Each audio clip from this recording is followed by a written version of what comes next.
Next week, investors will be watching to see whether the Federal Reserve will hike interest rates or leave them unchanged and what they will say about it. A growing number of firms on Wall Street are predicting only one rate hike this year.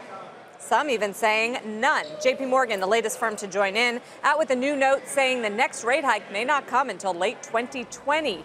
Joining us now to discuss is Michael Feroli, JP Morgan chief U.S. economist. So, Michael, you guys are finally catching up to the market with zero rate hikes. Why'd you change your mind?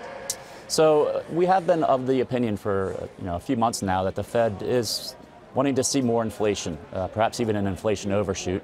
We've been gaining more confidence about that in recent weeks, given some of the speeches we've been hearing from the Fed. So we think their reaction function, for lack of a better phrase, is shifting in a direction whereby they really want to see inflation a little bit firmer than what we have been experiencing over the past few quarters. Michael, to Sarah's point, where do you think the market is already? If next week after the Fed meeting the dot plot suggests zero hikes this year, will the market be surprised by that, or is it already expecting that? So I think right now there's expectations are split between 0 or 1 rate hike in terms of the dots for next week for 2019. If there is one hike penciled in, that may be a bit of a disappointment because it may show that the Fed is not quite catching up to where the market is. Now the market, we should keep in mind, still has a cut priced in for next year.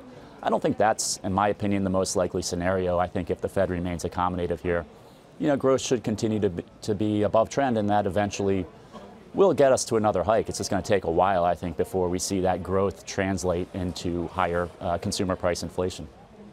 Actually, odds are rising that it's coming this year, Michael. I mean, we got a 25% chance of a Fed rate cut by December. What's that about?